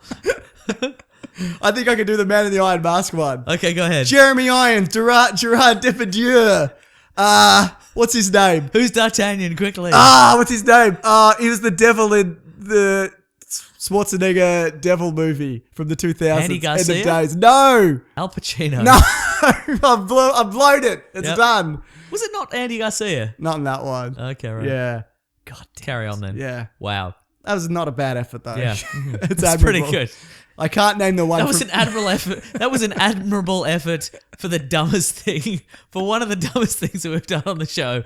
Name all the iterations of the Three Musketeers from the 90s. from the 90s. Yeah, okay. There was one from like 3 years ago. Remember? It had the kid from Percy Jackson. And Yeah, mhm. that couldn't. And Orlando Bloom was the villain. Yeah. That's all I could tell you about that one. All right. What are we talking about? I don't know. What else was there? How long did it take you to do this breakdown? Because clearly afterwards you've just ejected all the information from your head. Well, that's what normally happens. Whenever I kind of do it, I have to go back and watch my old one because I don't remember anything from it. That's right. It's like doing exams. Yeah, you do it's the exam, exactly you're like- like, never need any of this again. That is exactly Oh, what wait, it's another like. semester Yeah. happened. Yeah. Look, I do enjoy it, but it is coming to a point where I'm like, maybe I should not do these anymore. Like, genuinely. But also, they do really well, and people like them. But I don't know. I'll think about it. I guess it's also my job now, so Yeah, so bloody get moving. get moving. Get on. breaking this stuff down, you monkey. We did also. There were some new posters. Did you see those? No. They're pretty swish. Okay. Do you think this movie's going to suffer from a lack of? What a tremendous breakdown we just did of that new Star Wars behind the scenes footage. Well, there's a video below. You Yeah, want that's to a break good down? point. It's You can just there. click on that, I guess. Also, Yeah, talk you're right. about some Star Wars theories related to Episode 8. There's some good ones in there. Mm-hmm. Have you ever heard of Bigger Luke? No. I won't spoil it for people. Bigger Luke. Yes. Do you want me to tell you? Yes. Okay, so there's a hypothesis that in the Star Wars universe, there exists 2 versions of Luke Skywalker. Oh, yeah, maybe. One I've heard is about Luke this. Prime, one is called Bigger Luke. And they switch scene to scene until their final confrontation in the cave on Dagobah, where Luke Prime destroys Bigger Luke. And so that's what Bigger Luke in the mask. Right, okay, I get it. Yeah, because scene to scene in the first Star Wars movie, there's variations in Mark Hamill's height depending on angles or whether Right, it's, sure. it's a body double or Oh, whatever. yeah, okay. So that's the theory behind Bigger Luke. And the idea is that one of them is a clone. And there's all sorts of hints towards Bigger Luke throughout the trilogy. It's pretty Incredible. great. That So I sounds spent a great. good 2 to 3 minutes on Bigger Luke. Very good. All right. What else we got here? Okay, so do you think this movie will suffer from lack of Harrison Ford in any way? Do you think Mark Hamill's got the gravitas and the coolness to pull it off? Yeah. Yeah. You I think so? he's ready for it. Yeah. And I think that again there's room for him to, and again that character was, as we know him for decades as being this kind of very earnest character. Yeah. But I think there's room for him to adopt a kind of a bit of like a little bit of Yoda kind of a bit of bloody To and froing. yeah, a bit of to and froing. Okay, It's good. not the word I'm looking for, but it'll do. Okay, good. Yeah. People get what you mean. You know, it'd be a little more playful. Yeah, you know, kind of absolutely. thing. And I think, and he's been alone on this rock for a while, so Yeah. the character's probably going to appreciate. Or has he someone to been talk to. alone? I mentioned it in my trailer breakdown, Oh, Mason. very good. Yeah. The other thing is, Also, I maintain because after the behind the scenes thingamajig, a lot of YouTube accounts put that teaser back on. yeah. I maintain that the first thing Luke does, like when Rey arrives on the planet, she hands him the lightsaber and he pushes her off the cliff. That's the first thing that he does. I'm putting money on that. Yes, To see how she'll react. see what she does. I reckon he'll he'll dismiss her and be like, get out of here. And he'll Because right at the start of the trailer, she's like, and she wakes up and she's sort of on a cliff edge. Ah. And then there's that bit where like it's dark and she's in sort of a cave. Yeah. And there's the waters coming up. Yeah. I reckon he pushes her down the cliff to see what she does, and then she has to make her way back up. that's a terrible thing to do. I know. You But could he's kill been it. alone for a long time. He has, yeah. And he loves pushing women. Yes, exactly. What else we got here? Yeah, so, okay, what I was going to say, I mentioned that Harrison Ford thing because I remember when I saw The Force Awakens with Claire, my wife. Oh dear. Do you get that joke? No, I get The it. reference? I get it. It's Borat. It's Yeah, it's fun. Borat. It's Yeah, funny. it's I funny, get yeah. it. It's funny. When Harrison Ford entered the Millennium Falcon, she gasped. There you go. Like, which is like, he's a 70-year-old man, or he That's would have true, been yeah. a bit older than that at the time. You know, so he's got that kind of effect. Yeah. Is anyone gasping at Mark Hamill Yeah. as they're falling down a mountain? Exactly. Okay, I love Mark Hamill, and I think if I ever met Mark Hamill, I'd probably die, because he'd push me down a mountain. But yeah, I don't know. I'm just curious as to whether the general public will accept it as much as that. Yeah, sure. He's beloved in the fan community. Yeah. But that being said, it's Luke Skywalker, isn't it? Yeah, exactly. So, I think people. And when was the last time people saw him at the movies? Well, Force Awakens. Also the other one. Oh no, I mean, no, yeah. Oh, the other one, the Kingsman. Oh yeah. Maybe I meant as Luke Skywalker. Sure. As 1983. Yeah, there we go. 1983. Yeah. yeah. They Yeah. want to know what he's been up to. I wanna know what he's They're been up loving to, it. yeah. Yeah. No, people are going to be excited. All right. Are you ready for some? That is my hottest take. People are going to be excited about a Star Wars movie. Really? Yeah, that's right. All right, Mason. Yeah. Are you ready for some Infinity War footage description? Yes. Brace yourself. Well, you said give it a Give read. it a I peruse. didn't. Okay. Well, I can break down the highlights for you if you Okay, want. I'm ready. Yeah. Are there spoilers in this? Well, it's going to be a trailer. We'll probably end up getting towards the end of this year. Okay. At some point. All I doubt we'll be getting it at Comic-Con because they'll probably push all the stuff that's coming out before then, as in Black Panther, as in Thor Ragnarok. Yep. Before we get to this. But this isn't everything. This is just some things that people saw. Okay. Thor hits the windshield of the Milano at the start. The Milano being Alyssa Milano's car. that's right. Yes. Peter Quill's spacer ship. Correct, Very yeah. good, okay. And so they bring him inside and Mantis wakes him up and Peter Quill's like, all right, put your mean faces on. Does he have the hammer or not? I wonder. That's a good question. I don't know. Well, it depends. You didn't ask, did you? I didn't ask the website I was reading. That's no. right. But I guess they wouldn't really show that because that would Spoil what the end happens of Ragnarok. Ragnarok, yeah. Uh-huh. And even if he is carrying the hammer, they could just CGI it out for the trailer. That's So, true. yeah. Exactly. But also, he doesn't recognize the Guardians. They don't recognize him. So I'd imagine they'd know who Asgardians are. And they'd probably know who he is. Yeah. Because he's famous. They know him by reputation more Yeah. than anything, yeah. Yeah, Uh-huh. that's it. Scarlet Witch cuts a car in... Oh, go on. Wait, unless...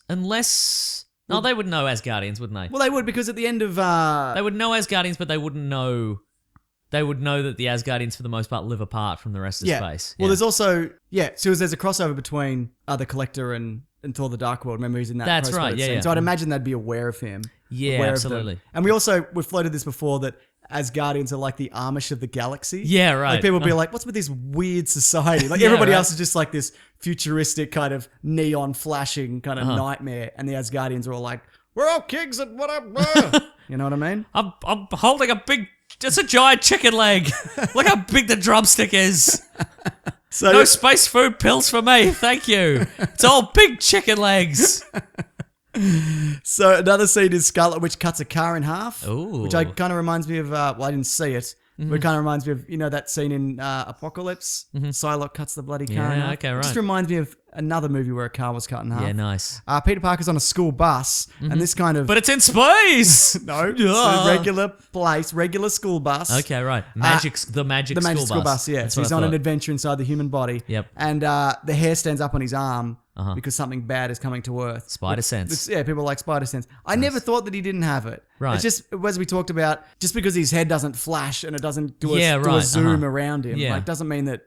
But also, and I think that, his appearance in Civil War and his appearance in his own movie, Spider-Man Homecoming, that he's still getting used to his powers. Yeah. And maybe it's going to take him a while to twig that what he senses is his, the feeling he gets. And where to is- move from that. Yeah. is the spider sense. Exactly. And not just the feelings he's getting as he's growing older and becoming a man. Thanos walks through a portal to Earth. Apparently he's real happy. He's like, Yeah. great.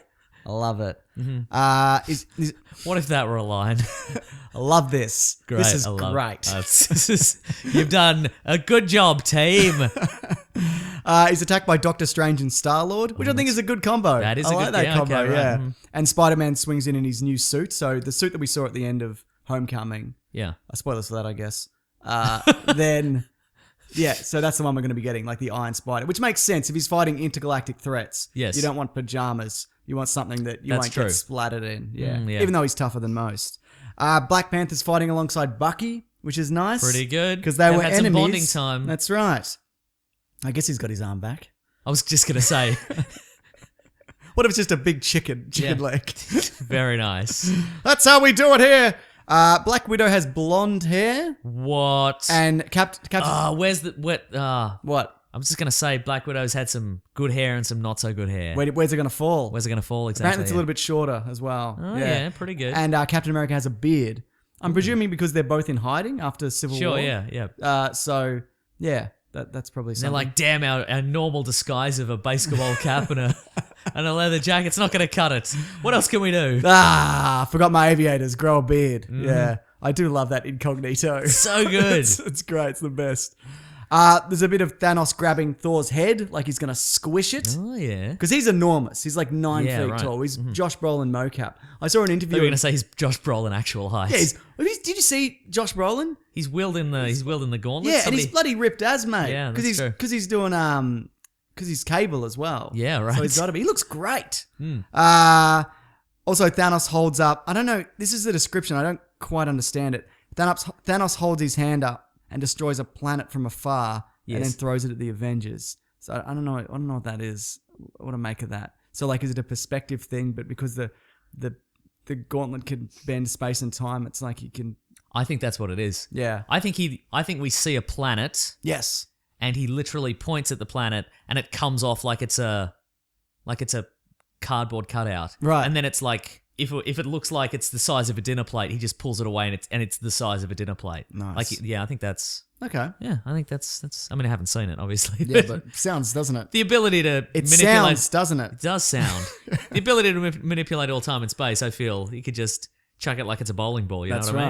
I mean? Yeah. People are saying that like it was incredible. Okay. Like it's going to be the biggest movie ever, and you'll nice. never forget it. Oh wow. Yeah, ever on your deathbed. I'll be the judge of that. I've forgotten a lot of good movies. I've forgotten a lot of phone numbers. I've forgotten a lot of birth dates of friends and loved ones. Yep, you have. Yeah, you missed a lot of funerals of people you knew very well. And murdered. yeah, weird. You'd think I'd remember those. One of the reveals though that wasn't in the trailer, or maybe it was. I didn't see it. Did you see it? No. Okay. The Black Order was revealed. Okay. Thanos' children. Yeah, right. Who I know very little about, but I can give you their names. I'm ready. You ready? Yes.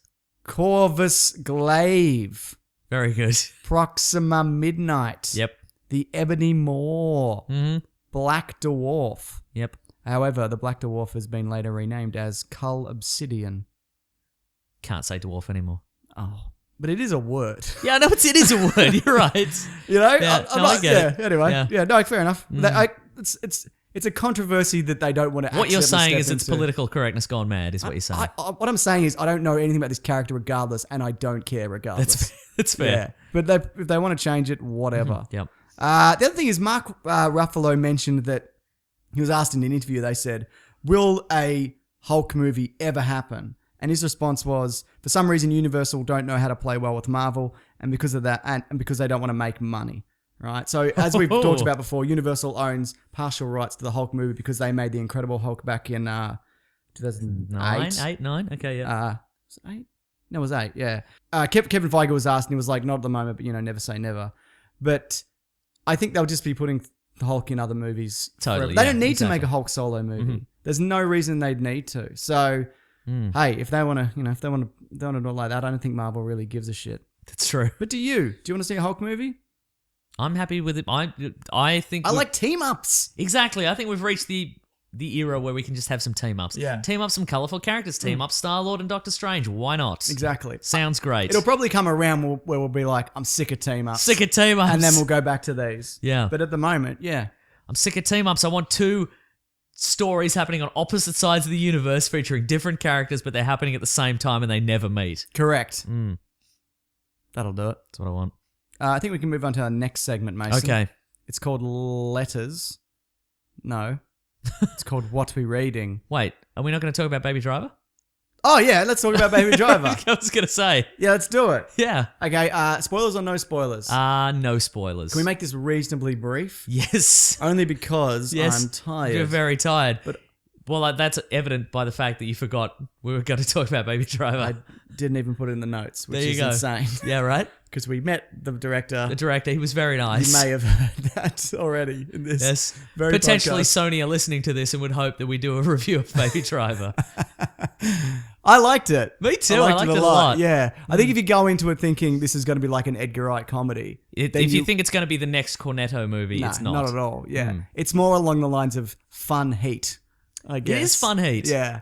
The boys over at Filthy Casuals pointed out that it's a lot like a live Grand Theft Auto game. Oh, yeah. I'd pay that. Yeah. Grand Theft Auto movie. Yeah. Do you like the radio stations in Grand Theft Auto? Horrible. It's just like, look out for all the boners. Like, that's literally, that's a Grand Theft Auto radio station. Wow, okay. Yeah. No good. But I mean, you should probably look out for all the bonus. if you can, yeah, avoid it Yeah. when possible. But no, I think there is there's a great kind of Pixar joke in this. The Monsters Inc. The joke, Monsters yeah. Inc. joke, yeah, which I quite liked. But this is, I mean, I'm not just saying this like because we met him, he was very nice. There's some amazing car chases in this. Yes, there is, like some yeah. of the best. It's in the trailer, but they like a drift to WRX, like a Subaru. Yeah. Which are not known for their Driftability. well, maybe they are. But like in between like 2 stationary down an objects on alley, a wet yeah. road and an alley, and it's incredible, just yeah. it's a great shot. Yeah. And again, but also I know going into this that they would have done that for real. If I saw that in Fast and Furious, I'd be like, because I like those movies, but I don't feel like that I would be impressed because I just think they could have just CGI'd that. Exactly, right. But no, there's some great stuff.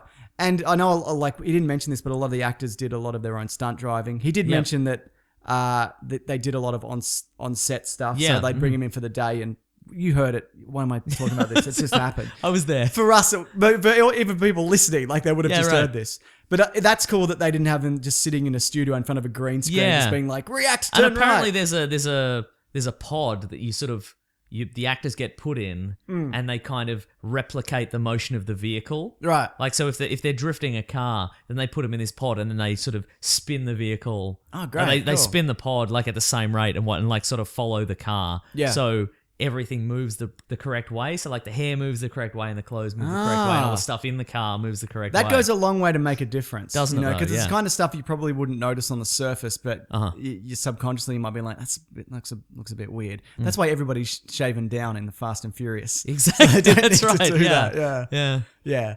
But no, this movie for me though, it really comes alive with the car chases and the cast of characters around the lead. Right, I didn't find the character of Baby Driver that cool, or was I supposed to find him cool? We'll see. We've had this discussion Yeah. before. I don't think you're. I wasn't like, what a bloody void of charisma, because that's not it at all. Right, but I don't think I think we're supposed to. He's just supposed to be. I don't think Yeah, he's okay. supposed to be a cool. Like, well, like I guess because like there's this movie has a romance in it, and I think it's supposed to be like a 1950s kind of James Dean, Sure, yeah. like doomed romance kind of situation, and that's supposed and that is inherently kind of quite surreal.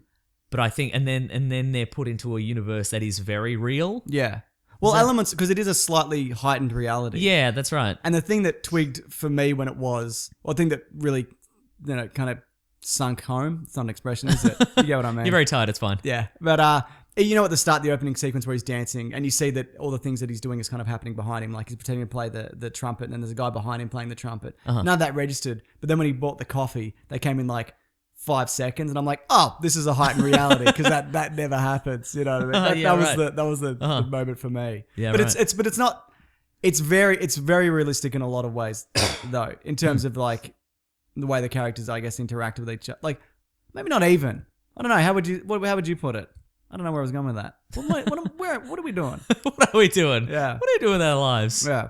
I did like the colourful cast of characters he was surrounded in. I really like Jamie Foxx and John Hamm, and I can't remember the name of John Hamm's lady friend, the partner in crime. She was great also. And Kevin Spacey. I mean, he's Kevin Spacey. Sure. What do you want from him, Mason? Yeah, right. The best? Yep. You got it. Have I ever told you my Kevin Spacey story? You can't say it on. It doesn't matter. You can't say it on the air. Yeah. What else? Let me think. Music was great. Yes. Good old. It was a great. I feel it was a great mix of sort of like old. We discussed this in the interview, I guess, a little bit. Yeah. But I didn't do very well at asking the questions. But No, you did. Thank you. It's a good mix of like old school soul classics and old timey pop music and like modern day ish songs that sample those songs. And so there's a lot of fake outs. Like there's initially you think a song's going to be like it's going to be House of Pain's Jump Around, and then it becomes the Harlem Shuffle, which is the song that House of Pain sampled. Yes, or that yeah. song, that kind of thing, which I thought was really interesting. I don't know, but it keeps you on your toes. Seems intentional, Mason. It was very intentional. I mean, he said it was intentional. He said it was intentional. Yeah. Yeah, we got it straight from the horse's mouth. Yeah. He's also talking about, and I wanted to ask him more about it doing a sequel. Yeah, right, because he's not a sequel guy. He's not a sequel guy. I guess, the Cornetto trilogy doesn't count. I saw on his Twitter and I couldn't find it. And I meant to ask him that they might have gone in like a NASCAR direction. How so? Well, he could be a NASCAR driver. Baby NASCAR, driver. yeah. After he got out of jail. Yeah. I guess so, yeah. Yeah. And that's very kind of... I may have just imagined that. But I wanted to ask him about it. And We didn't have time. Well, we got, you probably noticed in the interview, we got the wrap up kind of real quickly. Yeah. Yeah, it was just kind of like 15 minutes are up. Beat it. Yeah. Nerds, they said. That's what they said. Yeah. Yeah. Would you say, I think it's one of Yes. those things where you should probably go see it. Oh, yeah, totally. Well, first of all, because it's a new property. Yeah, right. He wrote it himself and directed it himself. Oh, also. yeah, nice. But we don't get a lot of that, That's very especially true, of this yeah. quality. And it's a $30 million movie. There's not a huge budget in it. That's also something we don't get a lot, which is a mid-budget movie. Yeah. You either get the $1 million short film or you get the $200 million blockbuster. You don't really get a lot of stuff in the middle. Which I think is smart, though, also for something like this, because like this isn't going to make $1 billion. It's just not that kind of movie. But it's obviously doing well enough. Like critically, it's doing well, and it's also doing some pretty good box office. But at the same time, like all Edgar Wright's other movies, it doesn't look like a $30 million movie. Yeah. I wouldn't go, this seems cheap and yeah, or you'll nasty. notice like there's sequences where it's just set in like a really bland kind of warehouse or whatever. You know what I mean? Everything about this is kind of vibrant and I don't know. Maybe it's I don't know whether it's the way he shoots it or. I don't know, his eye for detail, Mason, or the way he puts someone in a rig and spins them in a circle or whatever. Probably a combination of those. I don't know what it is. Yeah. But yeah, I just think there's also a lot of, like, the mounting tension in this is quite good. Like the way that the baby, which is the lead's name, is kind of forced into the situation, and it does... You feel the kind of pressure that's upon him. He just wants to kind of get out and just do literally anything else. We should have probably mentioned what the story's about. Nah, it doesn't matter. Up top. That's your job, Mason. Yeah, I know, right? But it's my job to I'm ask shirking you. my responsibilities. That's right. But I felt it did that really well, and the way that the main villain develops happens naturally, and it wasn't who I thought it was going to be. Yeah, okay, sure, right. Was that the same for you? That's same, yeah, you're right. Mm-hmm. Like it zigged and zagged in a way that I didn't think it would. I had a good time. It's just a good, fun film. Yeah, exactly, yeah. Was the thing there. Anyway, I'm going to say best movie ever. Let's do spoilers for like 2 seconds. I'm also going to say best movie ever. Nice. So spoilers. I didn't 100% buy the fact that Kevin Spacey's character, turned. No, I'm he the turned same, from the heel to the face. Yes. Like in like 2 seconds. Yeah. But then I guess if you factor in that, again, it's this slightly surreal, like I say 1950s James Dean kind of romance, and then it meets this modern day heist film.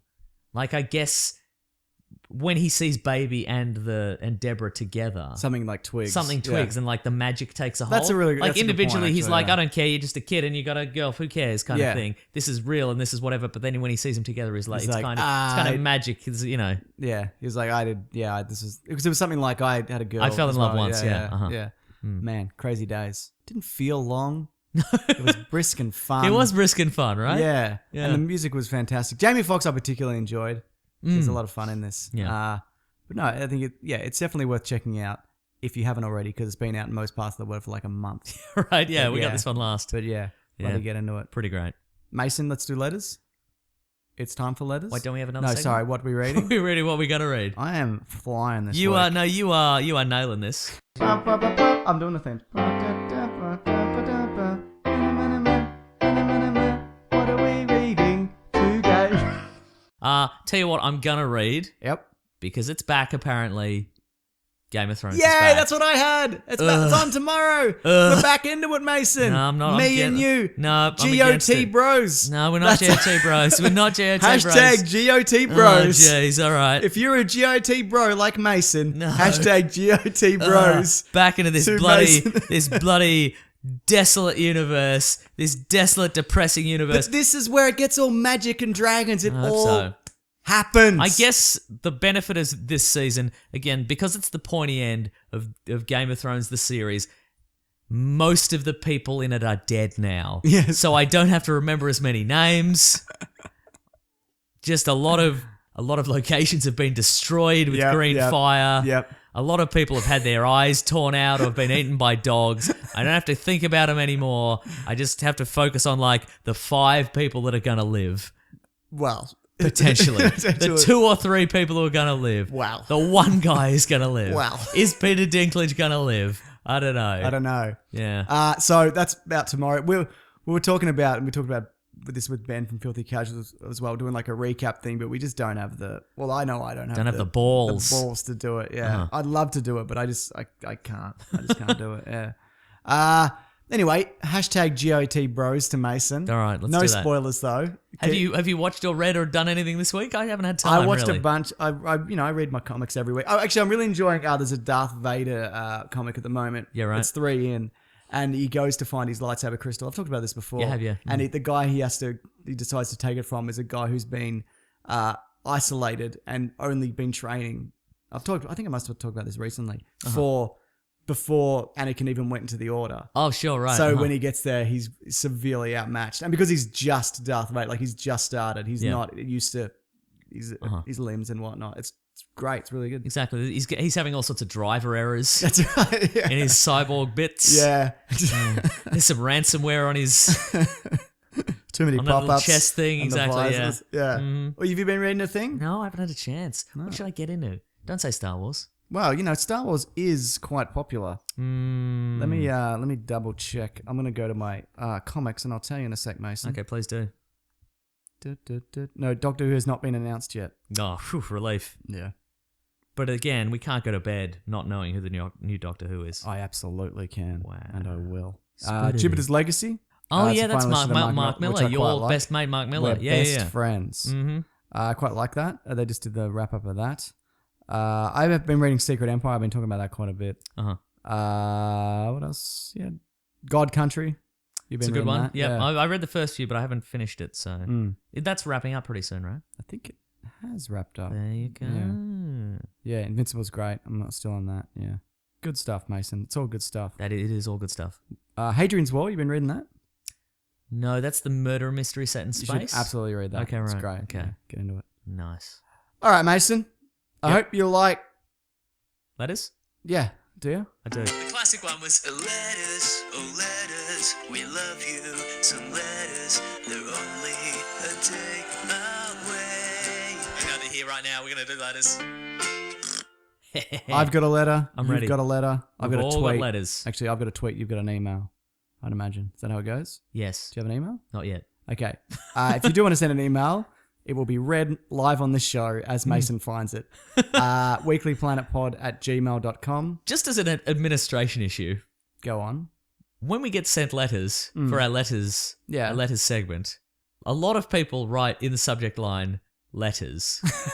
So sometimes we're trying to find a thing, Yeah. and they all say letters. And so you want an eye-catching headline. Ideally, an eye-catching headline. But so if you have a question, don't write eye-catching headline. No. Write a literal eye-catching headline. And I don't mean write literal eye-catching headline. I feel like I have to cover all these bases. Absolutely. Basically. Yeah.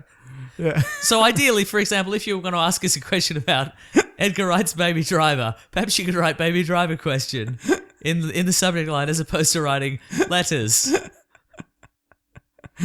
I feel this is our fault somehow. Why is that our fault? I don't know. That's just poor email etiquette, Mason. Can't put everything on us. I mean, a lot of things are our fault, but I Yeah. don't think we should bear the brunt of that. All right, I'll do a tweet while you're looking through Okay, if you all the could. letters, Yep, good. titled letters. This is from Emperor Bailey. What are the odds of a surprise Beta Ray Bill in Thor Ragnarok? Hashtag Weekly Planet I would Pod. love that. That's how you get a tweet, by the way. Hashtag Weekly Planet Pod. I We'll don't find think it. maybe perhaps not in Thor Ragnarok. Yeah. Ooh, no, I reckon perhaps not in Thor Ragnarok because I think the key with Beta Ray Bill is because Beta Ray Bill, the horse-faced alien with the dumbest name in the universe, is that initially he gains his powers because he is worthy enough to pick up Thor's hammer. Yes. And he can't really pick up Thor's hammer in Ragnarok if it's in little bits. Right. So my feeling would be he gets it. Thor gets his hammer back maybe at the end of Ragnarok or at the start of Infinity War. Yeah. And then Beta Ray Bill, we see him in Infinity War. I would say he's much more likely to appear in Infinity War. Is it possible he could show up before he's Thor? Oh, he House of could, Thor? yeah. No, that's true. I He think could. if there's a movie that he's going to be in, Yep. this is it. Yep. Like, I'm not saying he won't turn up in other things, but Sure, like, sure. I feel like if I had to put money on it, this would be it. Maybe he's just Maybe he's just a horse-faced alien. Yeah. Called Regular Bill. But us Marvel super fans, we know We've it's a seen little through tip that. of the hat. That's We very go, oh, good. but we nudge our friends in the cinema like who's gonna be. You just think that's a regular cyborg super horse-faced alien man, but actually, You dummy. you dumbass. How could you not know? I got another tweet here. Do you want it? I'm ready. Okay. This is from Loren. Do you think, hashtag Weekly Planet Pod, that's how you reach the show on Twitter. Do you think the Valerian will out-Avatar the Avatar sequels and make them more moot than they already are? Yes. Probably. Already Valerian is that out yet? Is that out? No, there's been some reviews. It's ranging from it's the best thing you've ever seen to a nightmare. So Great. Well, at the very least, that sounds memorable. absolutely, yeah. Name a scene in Avatar. Plants. Good. I mean, you're correct. You're not wrong. The plant scene. Hmm. Yeah, no, look. Well, there's been a lot of stuff that's kind of come since then that hasn't done well also. Like, I'd compare Avatar to, like, John Carter. I've literally come across a letter here Yeah. from Marion Viespoli. Reviews for Valerian and City of Planets have started coming in. They range from worst movie of 2017 to the most beautiful visuals I've ever seen in a okay. movie. So here's a question. Would you watch a movie that undoubtedly had the best effects of all time but a terrible story? Would you think it was a good or bad movie? I would watch it, Yes. but I would hate it.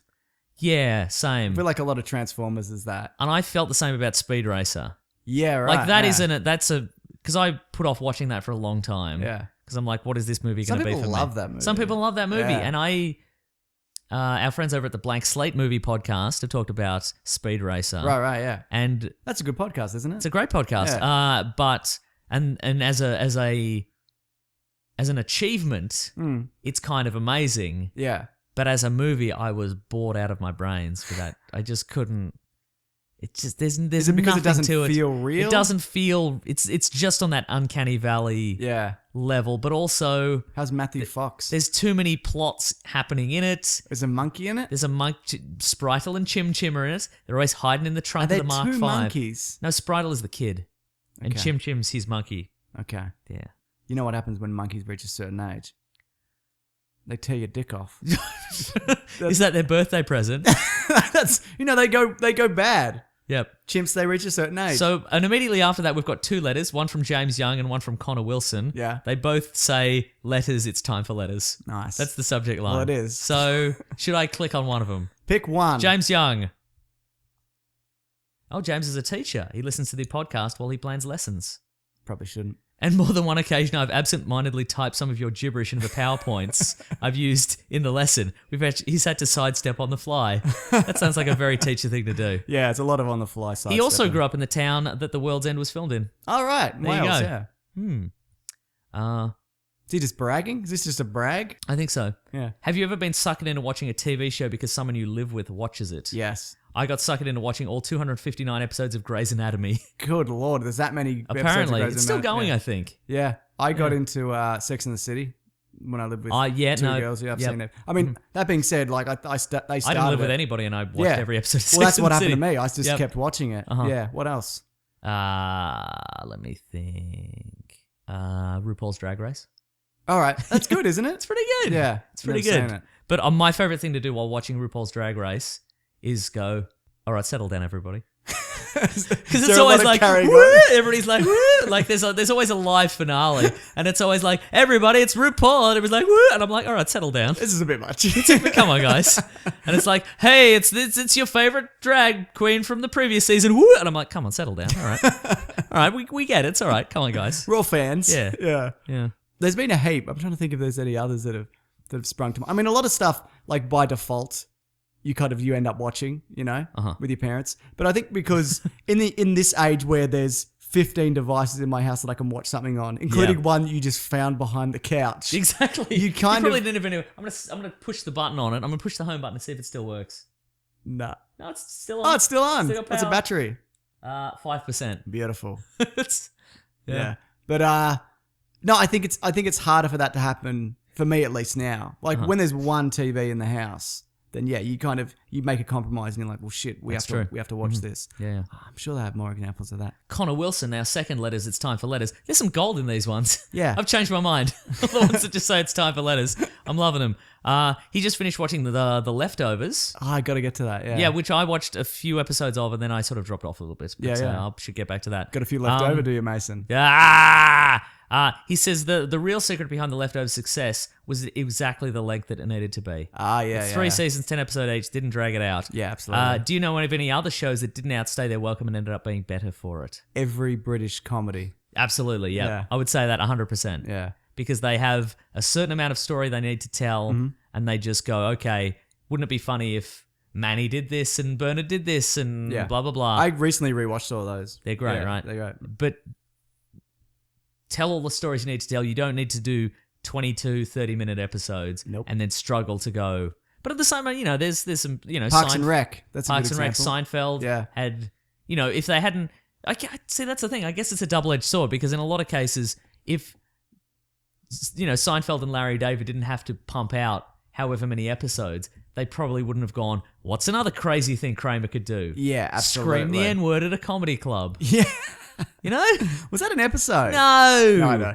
No. Breaking Bad. It's a great Yep. example of that. Yeah. Although, a lot of people would say that Breaking Bad could have conceivably ended at season 4, like the end of season 4. I don't even remember what seasons happened where. Okay, I right. couldn't tell Well, you. season 4 kind of ends... Like a spoiler alert for Breaking Bad? No. Yeah, okay, go on. Well, season 5 is sort of where it all sort of it breaks bad again. Yeah. Like 4 kind of ends. You could definitely leave at 4. Right, okay. I would even kind of recommend you leave at 4. No, I thought the last season was great. And I Okay. thought the finale in particular was All right, fair enough. a lot of fun if you loved Nazis. That's true. Well, I got a list here. This is at some website. Parks and Rec, Breaking Bad, 6 Feet Under. Dunno. MASH. MASH did 11 seasons. I love MASH. I'm a big fan, but I don't know whether that's correct. Also, they did After MASH. So, Yeah. The Sopranos, which And that spin-off with Radar, yeah, which lasted one they episode did or a something. pilot, yeah. Buffy the Vampire Slayer, which you're a fan of. Would you agree with that? No, I would say probably the final season of Buffy is completely unnecessary. Okay. Yeah. What about the final season of Ugly Betty? Because that's on here as well. What? That went for like 10 years, right? 4. Seems like I haven't seen it. And Mad Men went for 7, but I think I'm like on season 3 of that. Right. I think if I went back, I don't know whether I'd be able to. Yeah, I like Mad Men. It's just one of those things. I think I moved, so I stopped. You know what I mean? It's one of those Yeah, things. right. Yeah, I don't know. Anyway, Anyway, here's a letter from Lewis Glover. you go on bananas today, mate. I'm getting through a few. Yeah. This subject line, Baby Driver. Okay. Very relevant. Thank you, Lewis Glover. How's he done it? He enjoyed Baby Driver a lot. Do you think that a lot of films recently using popular songs as their soundtrack? Yes. Is it a movie trend? I think it is. Yeah. Because it worked so well for Guardians of the Galaxy. But, Yes. well, first of all, he started writing this a long time ago. Yeah. Yeah, I don't think it wasn't a copying thing. But not only that, like, we're just going to get a lot of this, but done really badly now. Suicide Squad. Yeah, exactly. Yeah, absolutely. Yeah. I think so. Yeah. Yeah, and I mean, I think Baby Driver does that well. And we spoke about it, I think, in the interview, that a lot of the songs in the movie are very, very well integrated. In the sense that, Suicide Squad, it was just kind of like, well, we need a bouncy song here, so let's put in Eminem or what have you. Absolutely. But a lot of the songs are integrated so well into this movie. It's literally like they'll fire a machine gun to the beat of a song. Yeah, and also in the sense of like, we didn't really have time to talk about it, but I guess in the sense of like, there are some songs where I think if he couldn't have gotten them cleared, it might have changed the whole scope of the movie. Yeah. Or the plot of the movie. Absolutely, in the sense of yeah. like, well, if he can't have a scene where a character does this to this song, or the song that it's sampled from, if you couldn't get either, he might have had to rewrite write another scene. Absolutely, and yeah. then the movie could have gone in a completely different direction. But it didn't. It went in the right. direction that we saw it in. Yeah. Let's go through another one of these TV lists. They put Blackadder. I think Blackadder did a special in like 97. Yep. Mm-hmm. I don't think it was terrible though. It was. Was it? Yeah. Scrubs really dipped in quality. So I think season 8 is strong, but like 5 to 7 are no good. I think it's all pretty great except for 7. Right. I think 6 was very strong. 7 was no good. Okay. And then 8 came back. What about The Office? The UK one. That's the correct length, right? What about the movie? I can't remember it. Oh, have you seen it? The David Brent movie? It just Oh, came no, I haven't out. seen it. No. Yeah, okay, yeah. Yeah, I think that'll do it. Anyway, yep. You know what I did watch? I watched that Netflix show about friends from college or whatever. Uh-huh. Quite liked it. Great. It's kind of depressing. It was good. All right. That's the show for this week, Mason. Yeah, it is. Let me just check if the Doctor Who's been announced. Okay, if you could. Let's have a quick gander at this, mate. No. Oh my God, it's David Tennant again. He's back. I would like that, actually. I like him. Yeah. Well, wasn't the premise of the David Tennant Doctor that at one point he regenerated as himself again? Yeah, Because he just loved himself so much? There was that. And there's also a version of the David Tennant Doctor that's human that lives in another dimension. That's right, yeah. With Billy Piper, which means that they could bring him back in 40 years and he would have aged real time. It's actually smart. That's very smart. Yeah. What else? No, that's it. Do the end of the show. Well, you know what? We're at Weekly Planet Pod on Facebook and Gmail and Twitter and Bandcamp. Yeah. I'm at Wikipedia Brown on Twitter. I'm at Mr. Sunday Movies. If you've noticed, listeners have noticed that our words are slowly disintegrating because it's very late at night. We're both very tired. It's not that late. What? No, it's midnight, actually. It is late. It's very Yeah. if you'd like to support the show, you can go to patreon.com/Mr. Sunday Movies. Chuck in a buck. Chuck in a buck. The latest Caravan of Garbage will be up there. Very already. nice. It's a Star Wars themed one. Mason had a rollicking good time. Did I? No, you went mental. Very good. I'm excited for that. You can also go to our Amazon affiliate link in the episode description. Click through if you want to buy a funny thing. Chuck in a buck. Chuck in a buck that way. Yeah. But you don't even have to because you just buy what you're going to buy anyway. Chuck in. Buy some funny groceries. You can also follow The Weekly Planet. That's our friend Rob Collins. Yep. He's our bloody guardian angel. He's He's the best bloke. the best bloke, that guy. Thank you everyone who bloody listens and sends us a tweet and subscribes and likes, sends us a nice review. Yeah. You're all our guardian angels. You're all the best bloke / lady / whatever you like. However you want. identify. Yeah. That's that'll be it. Next week, Comic-Con. Let me tell you. Woo. Woo indeed. Thank you to The Brute and the Basilisk and Rackham for our themes. Tease on tpublic.com. Yeah, that's it. So that's everything, I think. We nailed it. Great. Nice. And no, we haven't seen Planet of the Apes because it's not out here yet. Yeah. Also, we might talk about Dunkirk a bit next week as well. Do I have to watch Dunkirk? You got to say the thing that you normally say. Yeah. Do I have to watch Dunkirk? That's my classic catchphrase. No, you say more like done jerk. Okay, right. That's what you texted me earlier No, I this did week. say that, yeah. More like dumb jerk. Yeah. It's pretty Dumb good. jerk, sorry, yeah. It's pretty good. Yeah, I'm looking forward to that, actually. Yeah. All right. Thanks for watching. Thanks for listening, everybody. Grab that gem, you guys. See you later. Bye. This podcast is part of the Planet Broadcasting Network. Visit planetbcasting.com for more podcasts from our great mates. I mean, if you want. It's up to you.